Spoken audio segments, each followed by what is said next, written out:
Jesús María Casal, expresidente de la Comisión Nacional de Primarias de la Plataforma Unitaria.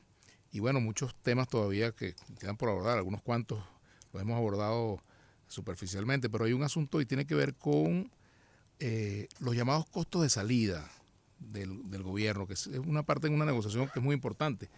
Cuando un gobierno, bueno, siente que su costo de salida es muy elevado, por ejemplo, cuando el presidente tiene sobre su cabeza una recompensa, cuando hay un conjunto de sanciones que están vigentes, en fin, el contexto político que se puede generar luego de la pérdida del poder.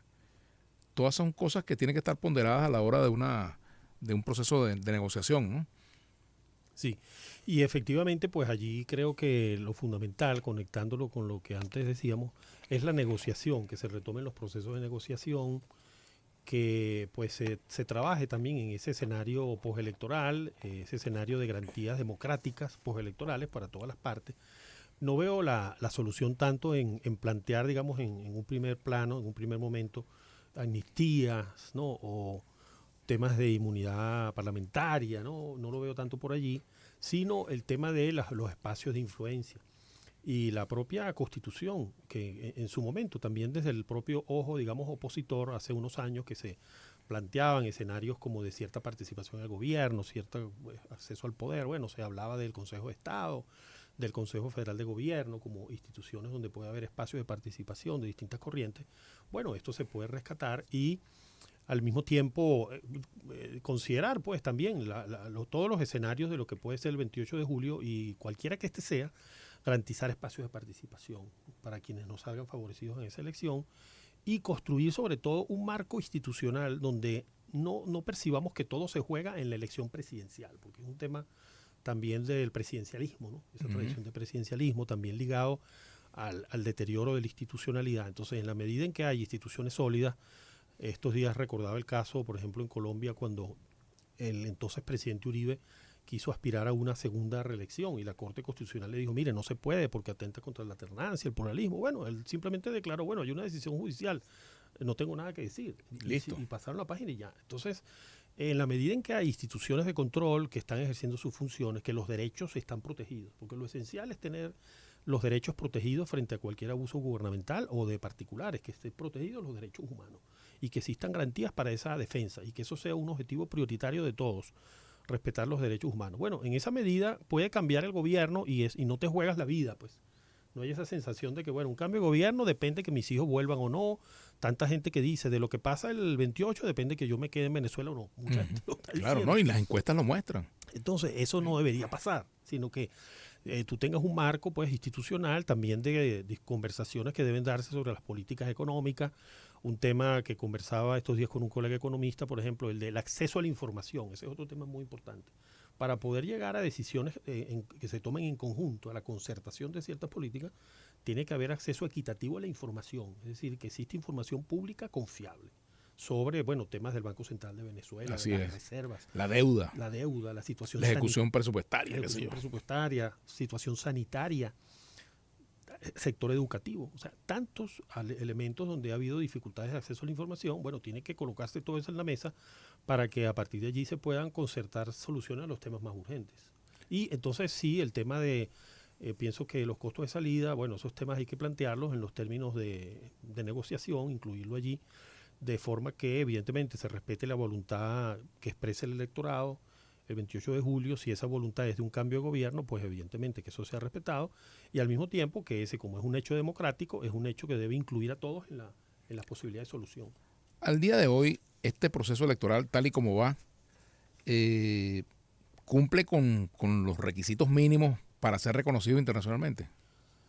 Pienso que sí, es decir, ha habido evidentemente actos injustificados, actos cuestionables en el tema, bueno, el procedimiento de inscripción, todo el debate que allí se dio, el tema que allí se suscitó, el tema de las inhabilitaciones, que es otro de los puntos que tiene que colocarse en una agenda de garantías democráticas, ¿no? Que, bueno, ojalá hubieran sido preelectorales, pero si no postelectorales. Mire, esa figura no debe mantenerse como una decisión meramente de la Contraloría, sino que de acuerdo a la Constitución sea solo cuando hay sentencia firme de un juez. No que un nuevo gobierno va a hacer lo mismo. Exacto, para nada, sino más bien limpiar un poco el ordenamiento jurídico de disposiciones que no deben estar allí. Hay quienes dicen, bueno, pero es que esa disposición de la Contraloría viene incluso anterior a la Constitución 99. Bueno, pero eso no lo justifica. No lo justifica, Y por otro evidentemente. lado, la Constitución del 99 dice tan claro que tiene que ser por sentencia que los abogados diríamos quedó derogada esa ley en Así ese es. momento. Pero bueno, más allá de eso, son temas que tienen que colocarse sobre la mesa y, digamos, si se mantienen esas posibilidades de acompañamiento internacional, si se permite el desarrollo de la campaña, ¿no? En términos de libertad de participación para todos los candidatos, pues uno puede decir que se están llenando condiciones mínimas y sobre todo el respeto a la voluntad de los electores. El rol de la Carta Magna vigente como elemento para la solución del conflicto político. ¿En qué medida esta Constitución tiene la fuerza suficiente, tiene la validez en cuanto a sus contenidos como para ayudar a la resolución del conflicto político, que sea un elemento validado por ambos, o sea, que realmente pueda servir para la solución del conflicto? Sí, yo sí creo que puede ayudar mucho porque es como una de las pocas cosas en común que quedan, ¿no? La Constitución. Es decir, que es muy difícil para el oficialismo desconocer esa Constitución. Por otro lado, la oposición también se basa en esa Constitución para invocar su defensa, para invocar los derechos que están ahí consagrados. Es una Constitución que tiene pues reconocimiento amplio de derechos humanos. Hay temas como los que comentábamos ahora que habrá que revisar, pero como planteamiento de conjunto es un planteamiento democrático que puede favorecer también conversaciones sobre la base del reconocimiento de la Constitución. Muchos temas que se han criticado en estos años están resueltos en la Constitución. Temas, por ejemplo, como el rol de la Fuerza Armada Nacional. Bueno, claramente ahí se dice que es una institución sin militancia política, al servicio de la nación, no de persona política alguna. Y así, pues, en otras materias, el papel del Tribunal Supremo de Justicia está reconocido claramente allí como un órgano independiente, las facultades de control de la Asamblea Nacional, tal vez ahí sí, pues estableciendo el bicameralismo y también eliminando una facultad tan amplia de delegación para decretos leyes. Regular mejor el tema de los decretos leyes para restringir. Del habilitante. De la ley habilitante, exactamente. Pero, y habrá pues otros temas, pero hay un tema que, hay otros que se pueden corregir por vía interpretativa. Por ejemplo, se ha tergiversado el concepto de ley orgánica y se ha permitido que se dicten decretos leyes orgánicos, a pesar de que la ley orgánica tiene su procedimiento, tiene su procedimiento especial, solo la puede dictar la Asamblea Nacional. Bueno, eso lo puede resolver la Sala Constitucional en una sentencia. O sea, hay muchas cosas que también, y hay experiencia en este sentido como la de Perú y otros países. Bueno, no quiero mencionar la de Chile porque es tan accidentada, pero por ejemplo, en el caso de Fujimori, a la caída de Fujimori, todos los partidos tenían el consenso de que había que cambiar esa Constitución. No es el caso de la nuestra. En el caso de la de Fujimori, impuesta por un golpe de Estado, cuando él cerró el Congreso por un golpe de Estado. Pero existiendo en aquel momento ese consenso de que debía dictarse una nueva Constitución, no estaban para nada de acuerdo los actores políticos en cuál sería el contenido de esa nueva Constitución. Y entonces tuvieron que dejarla ahí hasta hoy en día. Lo que han hecho son reformas, ¿no? Y ayudó mucho el Tribunal Constitucional. Entonces el Tribunal Constitucional, guiándose por los tratados de derechos humanos, lo que hizo fue adaptar la interpretación para hacer esa Constitución una Constitución democrática. Y funcionó, ha funcionado, pues. Para ser un país latinoamericano ha tenido su evolución política accidentada, pero hay instituciones allí que enjuician presidentes. Entonces, digamos, tienen algo que decir las instituciones. Y bueno, lo hicieron de esa manera, pues no convocaron una constituyente de inmediato porque pensaron que eso iba a generar como un año por lo menos de incertidumbre económica, porque ese es otro tema que pesa mucho la economía, incertidumbre económica, incertidumbre política. Ellos querían ir a una rápida recuperación también de la economía y aprovechar oportunidades que se daban para ciertas inversiones de sectores internacionales y pues pospusieron cualquier planteamiento sobre una constituyente. Ajá. También, bueno, dentro de todo ese tema hay puntos importantes hablando del rol de las Fuerzas Armadas. Te pregunto como doctor en Derecho Constitucional, ¿fue un error darle voto a los militares? No creo, porque no ha estado tanto allí el problema, ¿no? Sino yo creo que, bueno, se ha desfigurado un poco el rol de la Fuerza Armada, pero la propia Constitución da un camino adecuado para solucionarlo. Es decir, la propia Constitución establece claramente que no pueden estar los militares en ningún acto de militancia política. Ellos no pueden participar de ninguna consigna de militancia político-electoral, de proselitismo partidista. Y tienen que ser muy cuidadosos con no identificarse con una doctrina que pertenece al gobierno, que es del gobierno, sino ellos tienen que siempre cuidar su compromiso con la nación entera, más allá de las diferencias de partido. ¿Tú te imaginas que gana el mundo González Urrutia o cualquier candidato opositor, pues? Y entonces el ministro de la Defensa, el comandante, le diga, Chávez vive, la patria sigue, no sé qué cosa. Claro, no, exacto. Así cambien esa consigna por otra, pero que sea una consigna de persona, de lealtad a una persona, a una ideología, a un proceso determinado político. Eso sería un gran error. Y yo pienso que en el fondo hasta los militares, la gran mayoría de ellos deberían agradecer eso, que los dejen un poco tranquilos, es decir, que no se sientan forzados a tener como que identificarse con una consigna más partidista, más a una lealtad personal, sino más bien cumplir su papel institucional. Es lo mejor para todos. Aquí hay unos comentarios de la audiencia a través de nuestro canal de Mundo UR, ¿no? Ali Figueredo, una payasada de primarias, nadie puede certificar si de verdad esa cantidad de gente votó, no creo que haya votado más de un millón y creo que exagero. ¿Cuál fue la cifra definitiva? Bueno, como nosotros dijimos, un poco menos de 2.500.000 personas. Pero más allá de ese punto, fíjate, un tema importante, como lo comentaba antes, era que la primaria perseguía que se pudiera escoger una candidatura unitaria y sin duda eso ocurrió. Es decir, nadie objetó la victoria de la candidata que allí resultó ganadora, ¿no? Otra cosa es, bueno, sabemos que hubo recursos y todo lo que tú antes comentabas, ¿no? Ahora, el reglamento, ustedes tampoco discutieron allí un tema, un vacío que no se quiso abordar, que fue el de las sustituciones, ¿no? Claro, es que el reglamento marco ¿Qué fue lo que frenó? No nos permitía a nosotros como comisión decidir esa como una especie de sucesión, ¿no? Orden de sucesión o algo parecido. En algunas reuniones que entre los precandidatos se asomó el tema, pero eso luego no hubo un consenso entre ellos de seguir avanzando en esa ruta. Entonces, sí, porque además la norma de sustitución tenía que ver con los inhabilitados, básicamente. sí, había esa, exacto, se pensaba que si no ganaba podía un inscribirse inhabilitado un candidato, entonces, digamos ahí el consenso político no permitió, las razones políticas no permitieron que se avanzara en ese tema. Ajá. Emilio Fernández dice, Blemmy, por eso no te preocupes, si quedan uno de los candidatos vivos, el llamado a votar es por ese. El gobierno no va a soltar el coroto, dice aquí Deirovis Avariano. ¿Qué le respondes tú a quien piensa así? Yo sé que hay dificultades serias del contexto, ¿no? Pero no me daría vencido por adelantado. O sea, porque también hay que tener cuidado con que uno mismo digamos, ante una retórica, ¿no? Que le puede restar valor al voto, que puede hacer ver que el cambio no es posible. Entonces uno mismo se deja derrotar. Y en realidad hay que tratar nunca perder el significado que tienen las cosas en sí mismas, el significado que tiene el voto. Bueno, ese significado tenemos que hacerlo valer, por más que sea erosionado tanto.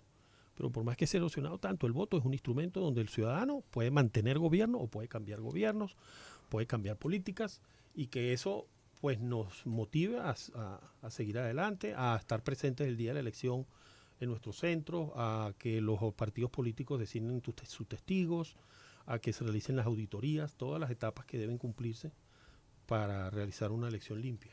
Jesús María Casal. ¿Dónde crees tú que estuvo el punto de quiebre entre una gran desconfianza en el voto y ahora esa voluntad masiva de votar? ¿Qué fue lo que pasó? ¿Qué ocurrió allí? ¿Te has detenido a pensar en eso? Supieras que sí, es un tema digno de análisis. Nosotros, porque fue pues, una cosa en cuestión de semanas, de sí, un mes, 2 meses. Pero fíjate, hay algunos estudios de Félix Seijas, de Delfos, ¿no? Sobre ese tema. Él al comienzo nos planteaba, mira, está haciendo falta como una plataforma institucional que canalice la voluntad que pueda tener la gente de participar. Él lo decía porque no encontraba que la situación de la plataforma fuera la misma que la de la Mesa de la Unidad Democrática años atrás. Claro. Pero al final, por lo menos pienso que la primaria fue un granito de arena porque allí el entusiasmo de la gente fue gigantesco.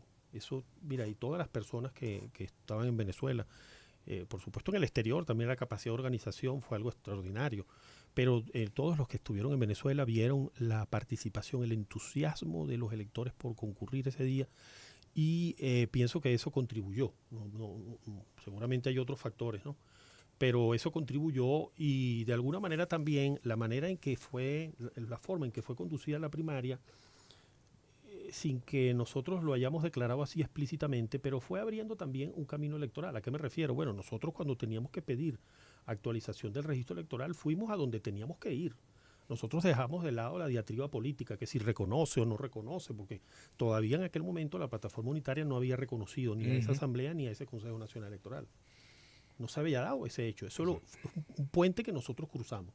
¿Por qué? No porque quisiéramos reconocer a nadie, sino porque era el órgano al cual le podíamos pedir jornadas de actualización del registro electoral, explorar las condiciones para tener los centros de votación, eventualmente también un apoyo más amplio según las condiciones en que se pudiera conseguir ese apoyo. Entonces, todo esto, estas interlocuciones, algo pudieron también ayudar a ver que las cosas hay que buscarlas donde están, pues. O sea, no hubo mundos paralelos, sino que hay una arena, que es una arena que puede ser de lucha, pero al final de encuentro en algunas cosas, porque si estamos todos en esa misma arena y vamos a convivir, en algunas cosas tendremos que entenderlo.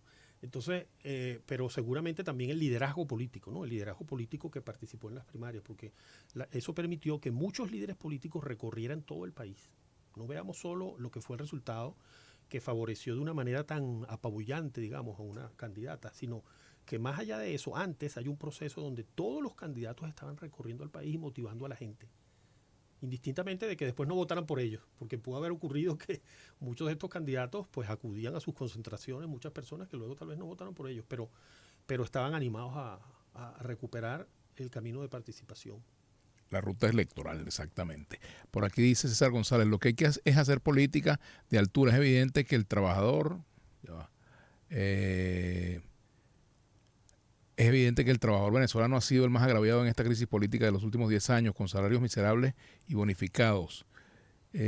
También Gustavo de la Trinidad, desde Salvia, Chile, mis respetos y agradecimiento por su aporte y contribución a la democracia y libertad de Venezuela. Eso con el doctor Casal. Bueno, Ali Figueroa tiene un salario de 500 semanales. Bueno, una discusión aquí entre gente que está en el chat. Mira, Vladimir, no es Chávez vive y tal, es Chávez vive, la patria sigue. Después que gozaste en el gobierno, ahora te haces el museo congraciándote con tus verdugos. Gracias por el comentario, Antonio. No, simplemente es un tema del rol de la Fuerza Armada y de cuál debe ser precisamente el rol de la Fuerza Armada, y en una situación de cambio político, si se produce la derrota del gobierno, lo único que uno se pregunta es si eso va a continuar, por ejemplo. Y yo sí estuve en el gobierno y me salí del gobierno cuando Chávez tenía una alta popularidad, para que lo sepa, cuando tenía 50, 60% de apoyo en el año 2007 por la reforma constitucional, precisamente porque el gobierno de Chávez comenzó a distanciarse de la Constitución. Bueno, ahí me distancié yo del gobierno. Simplemente no es que yo me fui cuando las cosas estaban, cuando las papas estaban duras, no, al contrario. Pero bueno, cada quien con su punto de vista. ¿Qué pasó en Nicaragua? ¿Es posible todo? ¿Ves el escenario nicaragüense? No lo veo. Yo no lo veo porque pienso que tarde o temprano se van a abrir esas compuertas, ¿no? Puede ser que en este momento no sabemos si hay conversaciones con los Estados Unidos o si se está retomando los espacios de Barbados, que yo creo que es importante para aprovechar de lo que ya tenemos, pues esos canales de comunicación que ya existen, los representantes que están en el caso de la plataforma unitaria, el doctor Gerardo Blay, igualmente la representación del gobierno. Bueno, hay unos canales allí que ojalá se puedan recuperar, y eso creo que va a ayudar a que se transite esa ruta. O sea, creo que al final hay como unos mínimos que no van a ser desconocidos, y en ese sentido pues por eso diría que soy optimista sin ser triunfalista. Claro. La estructura que funcionó en las primarias fue una estructura importante, sin embargo es insuficiente para todo el reto de llenar la gran cantidad de mesas en todo el país. ¿Está preparada la plataforma unitaria para eso y todas las fuerzas opositoras? Bueno, entiendo que se están preparando para eso. Es muy importante por el tema de los testigos, ¿no? Que tengamos testigos, que se tengan testigos en todas las mesas. Hacer el censo de los miembros de mesa que estén en partidos, en fin, todo eso. Miembros de mesa, todo eso es importantísimo, ¿no? Y la organización de apoyo de técnicos electorales para las auditorías. Sé que los técnicos electorales están trabajando. En una reunión reciente me comentaron que están ellos involucrados en ese tema. O sea, no conozco los detalles, pues, pero hay muchas amistades que hice particularmente en ese periodo de la primaria, que algunos de ellos, porque realmente la estructura de la primaria no se mantuvo, pues. Pero algunas personas, algunos a título individual, sí hay equipos que se mantienen con las fuerzas de oposición. Finalmente, ¿cuál es tu evaluación del rol del Consejo Nacional Electoral en este tiempo? Y también un comentario sobre la medida de la Unión Europea de levantar sanciones tanto al presidente del Consejo Nacional Electoral, quien la rechazó, por supuesto, este levantamiento parcial de sanciones. Y bueno, creo que eso es parte de la actual circunstancia, ¿no?, que se vive. Bueno, precisamente por eso es que planteando pues esas garantías del proceso democrático, una de esas garantías del proceso democrático es fortalecer las instituciones electorales, tener oportunidades más amplias para la actualización del registro electoral en el exterior y por supuesto también en Venezuela, porque tenemos ahí todavía un rezago, ¿no?, una brecha, eso tiene que mejorarse. Y bueno, el otro tema de las sanciones es un tema que en esos mismos espacios de negociación deben considerarse en los espacios de negociación de alguna manera, aunque no se dice allí pues directamente, pero en el acuerdo de Barbados, uno de ellos, referido a intereses vitales de la nación, alude a la protección de activos. Entonces el tema de protección de activos, bueno, por la vía de protección de activos, seguramente eso pudiera ir retomarse y que se pueda avanzar también en ese tema, ¿no? Claro. Bueno, te agradezco mucho que nos hayas acompañado, Jesús María No, muchas Casal, gracias, Vladimir. doctor en Derecho, profesor titular de Derecho Constitucional, expresidente de la Comisión Nacional de Primarias. Gracias por acompañarnos. Muchas gracias por la oportunidad.